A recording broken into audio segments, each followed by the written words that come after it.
दोस्तों, मैं आशीष आप सभी का स्टडी वेल के यूट्यूब चैनल पर स्वागत करता हूं। आज हम लोग 12 मई 2023 को जो एमटीएस का एग्जाम हुआ उनमें जो भी क्वेश्चन आए हुए उनको डिस्कस करेंगे और उनसे रिलेटेड जितनी भी एडिशनल इन्फॉर्मेशन बन सकती है उनको भी साथ साथ देखते हुए चलेंगे। चलिए स्टार्ट करते हैं। सबसे पहला क्वेश्चन आया था 12 मई की तीसरी शिफ्ट में भोपाल गैस त्रासदी किस कंपनी में हुई थी। तो भोपाल गैस त्रासदी यूनियन कार्बाइड कॉर्पोरेशन नामक कंपनी में हुई थी। इसमें लगभग 40 टन मिथाइल आइसोसाइनेट गैस का रिसाव हुआ था। भोपाल गैस त्रासदी 3 दिसंबर 1984 में हुई थी। मिथाइल आइसोसाइनेट जिसे मिक बोलते हैं, गैस के रिसाव के कारण लगभग 2500 लोगों की मृत्यु हो गई थी। इसमें नेक्स्ट क्वेश्चन आया था यक्षगान किस राज्य का लोक नृत्य है। तो यक्षगान कर्नाटक राज्य का लोक नृत्य है। यह एक सांप्रदायिक नाटक और नृत्य शैली है। यह कला आर्ट अथवा बैलाट नाम से भी जानी जाती है। नेक्स्ट क्वेश्चन आया था महान्यायवादी भारतीय संविधान के किस अनुच्छेद से संबंधित है। तो यह अनुच्छेद नंबर 76 से संबंध रखते हैं। भारत के महान्यायवादी जिसे कैग बोलते हैं, संघ कार्यकारी का एक हिस्सा होता है। महान्यायवादी देश के सर्वोच्च कानून अधिकारी होते हैं, जैसे अटॉर्नी जनरल बोलते हैं। नेक्स्ट क्वेश्चन आया था लच्छू महाराज निम्न में से किस नृत्य से संबंधित है। तो लच्छू महाराज कथक से संबंधित है और कथक उत्तर प्रदेश का शास्त्रीय नृत्य है। यह संगीत कथक की हिंदुस्तानी शैली पर आधारित विभिन्न शैलियों में विभिन्न प्रकार के घराने हैं। बिरजू महाराज, लच्छू महाराज, सीता देवी, दमयंती जोशी भी कथक से संबंधित कलाकार हैं। नेक्स्ट क्वेश्चन आया था आवर्त सारणी में H किसे दर्शाता है। तो H दर्शाता है हाइड्रोजन। आवर्त सारणी का पहला तत्व है तो H हाइड्रोजन को दर्शाता है। नेक्स्ट क्वेश्चन आया था मुस्लिम लीग की स्थापना किस वर्ष हुई थी। तो मुस्लिम लीग की स्थापना 1906 ईस्वी में हुई थी। इसकी स्थापना आगा खान, ढाका के नवाब सलीमुल्लाह और नवाब मोहसिन उल मुल्क के नेतृत्व में की गई थी। नेक्स्ट क्वेश्चन आया था जीवाणु से कौन सा रोग होता है। तो जीवाणु या बैक्टीरिया से होने वाले प्रमुख रोग या बीमारी हैं, जैसे bacterial meningitis, pneumonia, TB, cholera, strep throat, food poisoning जैसे रोग शामिल हैं। नेक्स्ट क्वेश्चन आया था यूरोप और अमेरिका के बीच कौन सा महासागर है। तो अंटार्कटिका महासागर विश्व का दूसरा सबसे बड़ा महासागर है। यह अंग्रेजी भाषा के एस अक्षर के आकार का है। इसके पश्चिमी किनारे पर उत्तर एवं दक्षिण अमेरिका है तथा पूर्वी किनारे पर यूरोप एवं अफ्रीका स्थित है। अंटार्कटिका महासागर की तटरेखा बहुत ही अधिक दंतुरित है। नेक्स्ट क्वेश्चन आया था दिलवाड़ा जैन मंदिर कौन सा धर्म से संबंधित है। तो दिलवाड़ा जैन धर्म से संबंधित है। दिलवाड़ा को देलवाड़ा मंदिर श्वेतांबर के नाम से भी जाना जाता है, जो राजस्थान के एक हिल स्टेशन सिरोही जिले में स्थित है। नेक्स्ट क्वेश्चन आया था भारत का पहला इलेक्ट्रॉनिक मैन्युफैक्चरिंग क्लस्टर ईएमसी किस राज्य में स्थापित किया जाएगा। तो यह आंध्र प्रदेश में स्थापित किया जाएगा। केंद्र सरकार ने कर्नाटक के हुबली धारवाड़ में इलेक्ट्रॉनिक मैन्युफैक्चरिंग क्लस्टर की स्थापना को मंजूरी दे दी है। नेक्स्ट क्वेश्चन आया था संघ में रहने वाले बौद्ध भिक्षुओं के लिए कौन सा पिटक में जानकारी लिखी है। तो बौद्ध ग्रंथ के जिसमें भिक्षुओं के लिए नियम शामिल है वह है विनय पिटक। नेक्स्ट क्वेश्चन आया था 1919 में कौन सा अधिनियम आया था। तो भारत सरकार अधिनियम 1919 government of India act 1919 United kingdom की संसद द्वारा पारित एक अधिनियम था, जिससे मॉन्टेग्यू चॉम्स्फोर्ड के सुधार के नाम से भी जाना जाता है, क्योंकि इस अधिनियम के पारित होने के समय लॉर्ड माउंटेन भारत सचिव तथा लॉर्ड चेम्सफोर्ड वायसराय थे। नेक्स्ट क्वेश्चन आया था लोसर किस कैलेंडर के अनुसार पहले नववर्ष मनाया जाता है। तो लोसर तिब्बती बौद्ध धर्म में एक त्योहार है। स्थान परंपरा के आधार पर विभिन्न तिथियों पर अवकाश मनाया जाता है। अवकाश एक नए साल का त्योहार है जो लूनी सोलर तिब्बती कैलेंडर के पहले दिन मनाया जाता है, जो ग्रेगोरियन कैलेंडर में फरवरी या मार्च की तारीख से मेल खाता है। नेक्स्ट क्वेश्चन आया था भारत में दूसरी सबसे ज्यादा बोली जाने वाली भाषा कौन सी है। तो भारत में दूसरी सबसे ज्यादा बोली जाने वाली भाषा है बंगाली, जिसे 9.72 करोड़ बोलते हैं। अगर क्वेश्चन है भारत में सबसे ज्यादा बोली जाने वाली सबसे ज्यादा भाषा कौन सी है, तो वह है हिंदी। नेक्स्ट क्वेश्चन आया था I too had a love story के पुस्तक के लेखक कौन है। तो इस पुस्तक के लेखक हैं Ravinder Singh. Next French open 2022 badminton पुरुष एकल का खिताब किसने जीता? तो फ्रेंच ओपन 2022 बैडमिंटन का खिताब चिराग शेट्टी, सात्विक कसाईराज, रंकी रेड्डी ने जीता था। पहला BWF सुपर 750 खिताब इन्होंने जीता। लक्ष्य सेन ने इंडिया ओपन 2022 टूर्नामेंट का पुरुष एकल खिताब जीता। नेक्स्ट क्वेश्चन आया था, पश्चिम बंगाल की सबसे ऊंची चोटी कौन सी है? तो पश्चिम बंगाल की सबसे ऊंची चोटी का नाम है संदकफू चोटी, जो लगभग 3780 मीटर 12400 फुट है। सिक्किम के उत्तर पश्चिम भाग में नेपाल और भारत की सीमा पर स्थित कंचनजंगा भारत की सबसे ऊंची और दुनिया की तीसरी सबसे बड़ी चोटी है, जो 8586 मीटर यानी कि 28169 फीट की ऊंचाई वाली यह चोटी माउंट एवरेस्ट से सिर्फ 262 मीटर कम है। नेक्स्ट क्वेश्चन आया था, केओ कांडोंग बांग्लादेश सबसे ऊंची चोटी है। तो बांग्लादेश की सबसे ऊंची चोटी का नाम क्या है? केओ कांडोंग।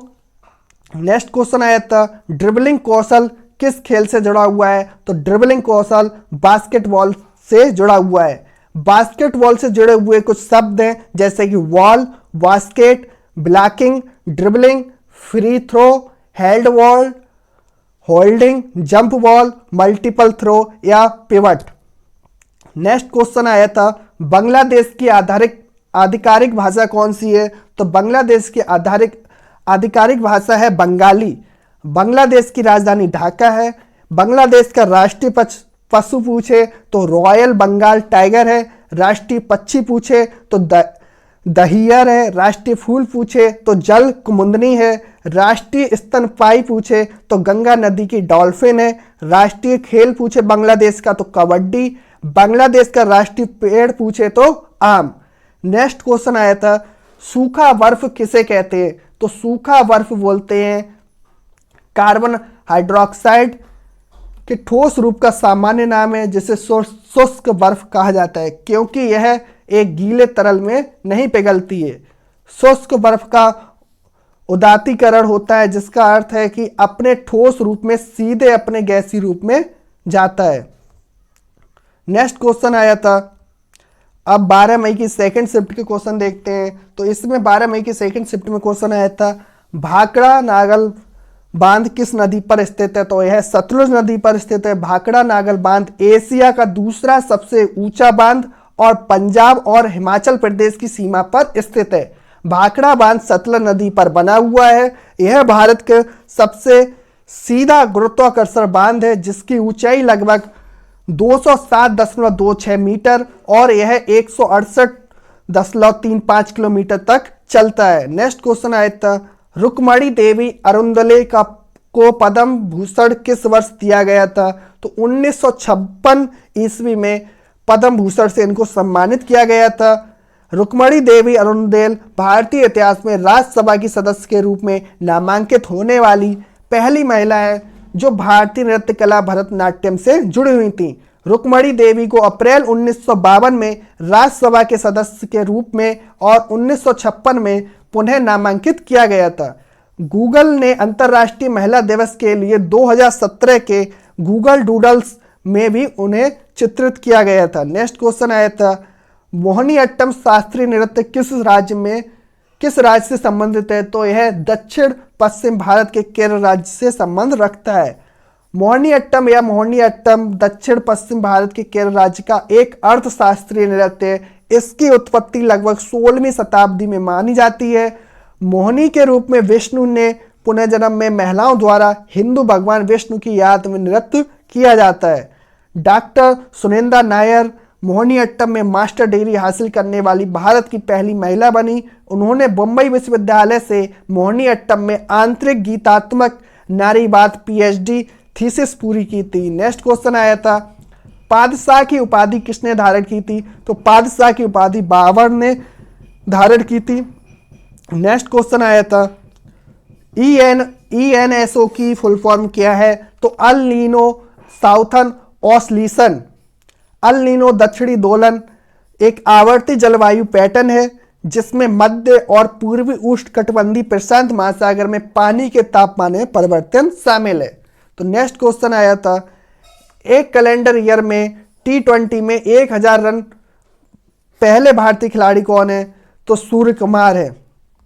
नेक्स्ट क्वेश्चन, एक कैलेंडर ईयर T20 इंटरनेशनल में 1000 रन पूरे करने वाले सूर्य कुमार भारत के पहले भारतीय बल्लेबाज बन गए हैं। सूर्य कुमार यादव ने यह उपलब्धि जिम्बाब्वे के खिलाफ मेलबर्न क्रिकेट ग्राउंड में हासिल की। नेक्स्ट क्वेश्चन आया था, सरोजनी नायडू का उपनाम क्या है? तो भारत की कोकिला इनको कहा जाता है। उनकी कविताओं ने उन्हें नाइटिंगेल ऑफ इंडिया का उपनाम दिया। वे उत्तर प्रदेश की गवर्नर बनने वाली पहली महिला थी। 1925 में वे भारतीय राष्ट्रीय कांग्रेस के कानपुर अधिवेशन की प्रथम भारतीय महिला अध्यक्ष बनी। नेक्स्ट क्वेश्चन आया था, लोथल शहर किस नदी के किनारे स्थित है?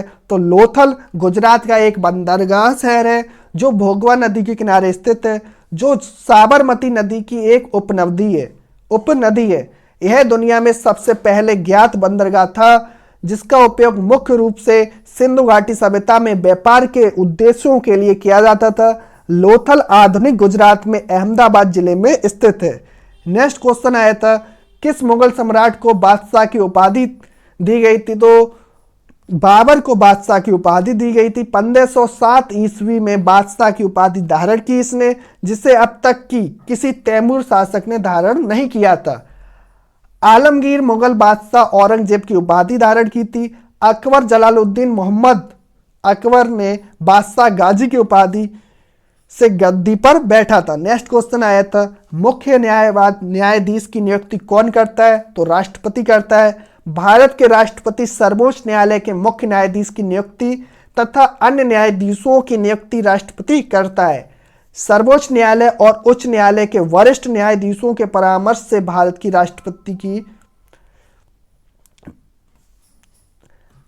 वह 65 वर्ष की आयु प्राप्त करने तक पद संभालते हैं। प्रधानमंत्री की नियुक्ति राष्ट्रपति द्वारा की जाती है और अन्य मंत्रियों को प्रधानमंत्री की सलाह पर राष्ट्रपति द्वारा नियुक्त की जाती है। नेक्स्ट क्वेश्चन आया था, शीतकालीन ओलंपिक कितने वर्ष के अंतराल पर होता है? तो यह 4 वर्ष के अंतराल पर होता है। यह एक खेल आयोजन है जो प्रत्येक 4 वर्ष में आयोजित होता है। शीतकालीन ओलंपिक का पहला उत्सव 1924 ईस्वी में सेमानिक्स फ्रांस में आयोजित किया गया था। 2024 में शीतकालीन युवा ओलंपिक खेल का चौथा संस्करण दक्षिण कोरिया के गैंगवान में आयोजित किया जाएगा। 2022 शीतकालीन ओलंपिक खेल बीजिंग चीन में आयोजित किए गए थे। 2026 शीतकालीन ओलंपिक खेल इटली में आयोजित किए जाएंगे। नेक्स्ट क्वेश्चन आया था, नारियल के तेल में कौन सा अम्ल होता है? तो नारियल के तेल में मौजूद वसा अम्ल की प्रमुख मात्रा लॉरिक अम्ल, जिसकी 47% इसकी उपलब्धि होती है। नेक्स्ट क्वेश्चन, रबड़ किससे प्राप्त होते हैं? रबड़ के वल्कनीकरण में प्रयुक्त धातु कौन सी है? तो प्राकृतिक रबड़ पेड़ों और लताओं के रस या रबड़ क्षीर से बनता है। प्राकृतिक रबड़ काफ़ी मुलायम होती है। इसे कठोर बनाने के लिए इसमें कार्बन मिलाया जाता है। इसका प्रयोग ट्यूब, टायर आदि बनाने में किया जाता है। जब प्राकृतिक रबड़ को सल्फर के 3.5% भाग के साथ गर्म किया जाता है तो इस क्रिया को वल्कनीकरण कहा जाता है। नेक्स्ट क्वेश्चन, ऐसी वस्तु जो स्थिर होती है और इसका प्रयोग उपभोक्ताओं के रूप में किया जाता है तो उसे क्या कहते हैं? तो उसको बोलते हैं, हम इन वस्तुओं को टिकाऊ उपभोक्ता वस्तु कहते हैं। अतः किसी अर्थव्यवस्था में एक दी हुई कला अवधि में या समय अवधि में उत्पादित सारी अंतिम वस्तुओं या सेवाओं पर यदि हम विचार करें तो या उपभोग की वस्तु टिकाऊ तथा गैर टिकाऊ के रूप में होती हैं या पूंजीगत वस्तुओं के रूप में मौजूद होती हैं। नेक्स्ट क्वेश्चन, सबसे ज़्यादा ओलंपिक मेडल किसने जीते हैं? तो माइकल फेल्प्स ने 28 ओलंपिक पदकों के साथ सबसे सफल पुरुष ओलंपियन है। गुरु पर्व किसकी याद में मनाया जाता है? तो गुरु पर्व सिखों के पहले गुरु नानक देव जी के जन्म को गुरु पर्व के रूप में मनाया जाता है। गुरु नानक देव जी ने सिख धर्म की स्थापना की। नेक्स्ट क्वेश्चन आया था, एनी बेसेंट ने किसकी स्थापना की थी? तो एनी बेसेंट ने 1916 में उन्होंने इंडियन होम रूल लीग की स्थापना की और भारत की राष्ट्रीय कांग्रेस की अध्यक्ष बनी। एनी बेसेंट 1847 से 1933 एक राजनीतिक कार्यकर्ता, स्वतंत्रता सेनानी और महिला अधिकारी समर्थक थीं। बेसेंट 1847 से 1933 को जन्म 1 अक्टूबर 1847 को आयरलैंड में हुआ था। हवा को गर्म करने पर क्या होता है? तो यह एक विस्तृत होता है, हल्का हो जाता है। हवा को गर्म करोगे तो वह हल्की हो जाती है। हवा को ठंडा करने पर क्या होता है? तो ठंडी हवा सिकुड़ती है और संघनन हो जाती है और डूब जाती है। गारो जनजाति निम्न में से किस स्थान पर नहीं पाई जाती है? तो गारो जनजाति असम, मेघालय, नागालैंड और त्रिपुरा और बांग्लादेश के पड़ोसी क्षेत्रों में पाई जाती है। निम्नलिखित में से पादप कोशिका की विशेषता, तो पादप कोशिका की विशेषता है बड़ी रिक्तिका। एक पादप कोशिका सभी पौधों की मूल इकाई है। पादप कोशिकाएं यूकेरियोटिक कोशिकाएं होती हैं, जिसका अर्थ है कि उनके पास एक झिल्ली युक्त नाभिक और अंगक है। इसमें अन्य कोशिकाओं की तुलना में एक बड़ा रिक्तिका होती है। रत्न सागर के रचयिता कौन है? तो तुलसी साहब रचयिता है। नेक्स्ट क्वेश्चन, छठ पूजा कहाँ मनाया जाता है? तो छठ पूजा बिहार में मनाया जाता है। कौन सा बेरोजगारी पर अर्थव्यवस्था पर प्रभाव नहीं पड़ता है? बेरोजगारी सक्रिय रूप से रोजगार की तलाश करने की स्थिति है, लेकिन वर्तमान में कार्यरत नहीं है। बेरोजगारी के प्रभाव निम्नलिखित हैं: जनशक्ति संसाधन का अपव्यय, आर्थिक भार में वृद्धि, एक अर्थव्यवस्था के समग्र विकास में बाधा, निम्न आय वृद्धि, प्रति व्यक्ति आय में कमी, कौशल उपभोग की हानि। ये सब बेरोजगारी के प्रभाव हैं। नेक्स्ट क्वेश्चन, इनमें से कौन सा मौलिक कर्तव्य है? तो संविधान का पालन करते हुए राष्ट्रीय ध्वज और राष्ट्रगान का सम्मान करना, यह मौलिक कर्तव्य है। दूसरा क्वेश्चन है, दूसरा पॉइंट है स्वतंत्रता संग्राम के सिद्धांतों का पालन करना, भारत की संप्रभुता और अखंडता की रक्षा करना। अगला पॉइंट है, जब आह्वान किया जाए देश की रक्षा करें और राष्ट्रीय कर्तव्यों का प्रदान करें, तो यह भी एक मौलिक कर्तव्य है। भाईचारे की भावना, मिश्रित संस्कृति को जीवित रखना, प्राकृतिक पर्यावरण की रक्षा करना, वैज्ञानिक सोच विकसित करना, सार्वजनिक संपत्ति को सुरक्षित रखना, उत्कृष्टता के लिए प्रयास करना। सभी माता पिता और अभिभावकों की जिम्मेदारी है कि वे अपने 6 से 14 साल तक के बच्चों को स्कूल भेजें। ये सब उनके मौलिक कर्तव्य है। नेक्स्ट क्वेश्चन, इसी बीच आपके सभी 12 मई की तीसरी शिफ्ट और दूसरी शिफ्ट के क्वेश्चन समाप्त होते हैं। अगर आपको वीडियो अच्छी लगे तो like, comment, share and subscribe जरूर करें। धन्यवाद।